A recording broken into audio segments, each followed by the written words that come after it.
Venice, Italy, also known as City of Water, City of Masks, City of Bridges, and City of Canals. In my opinion, an understatement. Venice is made up of 118 little islands, intersected by 150 canals, and linked by 400 bridges. It's literally a floating city. The buildings in Venice were not built directly on the islands, instead built upon wooden platforms that are supported by wooden stakes driven into the ground. I find this fascinating and marveled.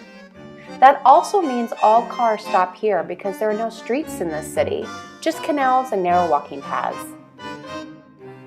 With that said, losing yourself in Venice takes on a whole new meaning. I would like to add Labyrinth to the nicknames that Venice holds. You'll find it challenging to navigate through the tight pathways that make up shops, restaurants, and apartments, snaking their way over a canal and back into another group of buildings. Getting lost isn't really a bad thing here. Besides discovering small cafes and local artisan markets, you will also feel and see the authenticity of the city. There's something about seeing laundry hanging victoriously fluttering about on a clothesline, and a family pet resting in an open window, taking in the warm sun. The neighborhoods are intertwined into a cement jungle, making it nearly impossible not to feel like you're peeking into their everyday lives. It felt very relaxed, laid back, and comfortable.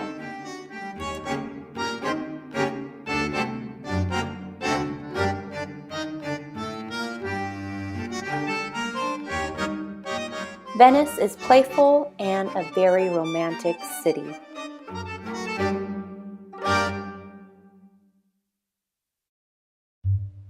Finding St. Mark's Square was like finding light at the end of a tunnel.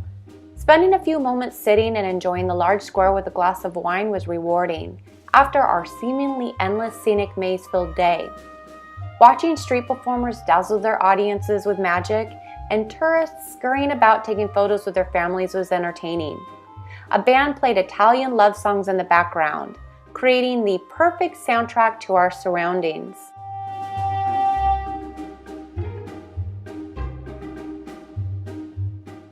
Besides the square being filled with people and amazing architecture, it also occupies a large population of pigeons.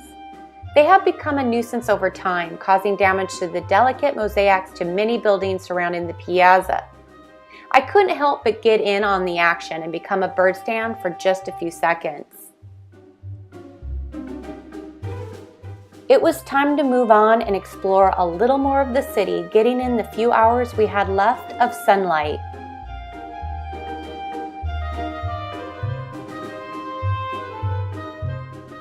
I noticed that most of all of the bridges we came across were different in some way. They had their own personality and uniqueness. I think they're also the perfect backdrop or focal point of any picture.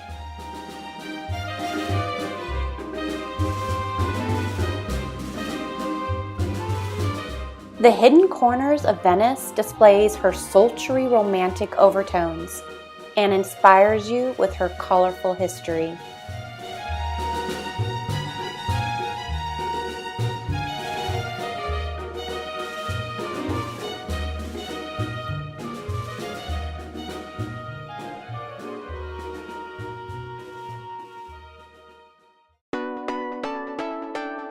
Having a water taxi pick you up literally at your hotel's doorstep added more of that old world feel. We wanted to visit Murano Island, known for its glassmaking. There are many workshops and studios to visit that allow you to watch the creative glassblowers molding and shaping swirls of colored glass into spectacular vases, chandeliers, jewelry, and figurines. The showrooms were even more impressive, that showcase beautiful works of art.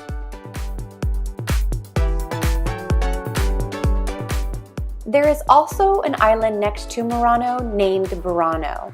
It's a fishing village known for its handcrafted lace and extremely colorful buildings.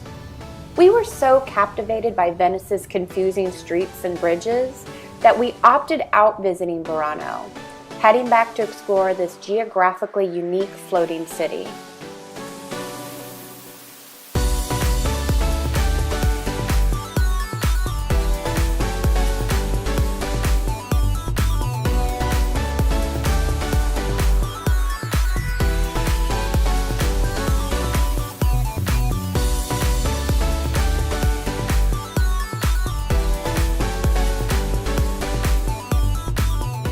I don't know about you, but when I think of Venice, I think of gondolas.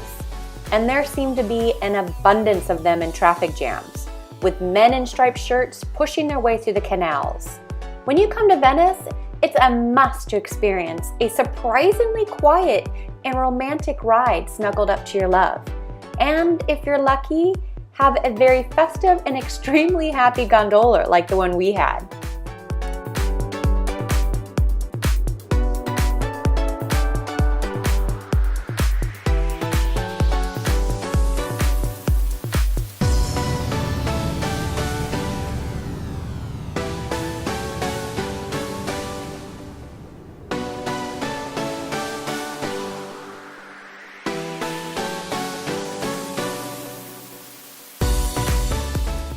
You will never have a problem finding cute cafes serving the catch of the day, and a long list of pasta dishes, an Italian cuisine staple. And of course, always pair it with an amazing glass of wine and a view to die for.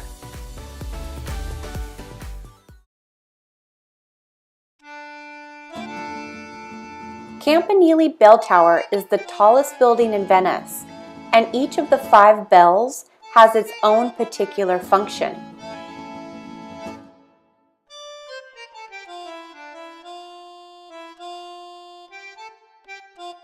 And look at this view. It's impressive to see all the clustered buildings piggybacking on each other. You really don't get a real feel just how large Venice is until you get a pigeon's eye view.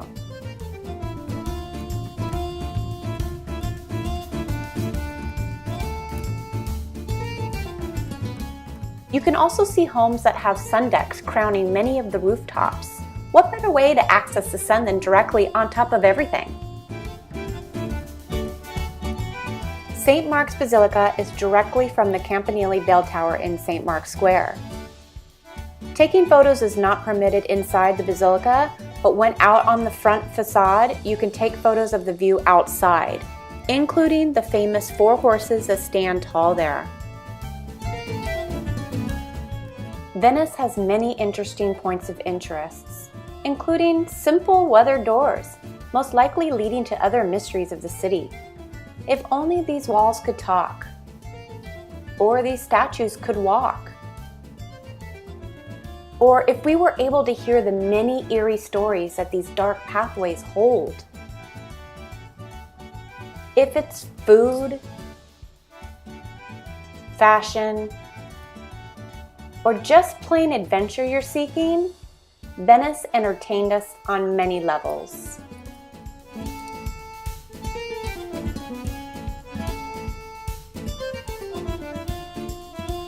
We are lost. We're not lost. What do you think of Venice? It's a very confusing city to be in.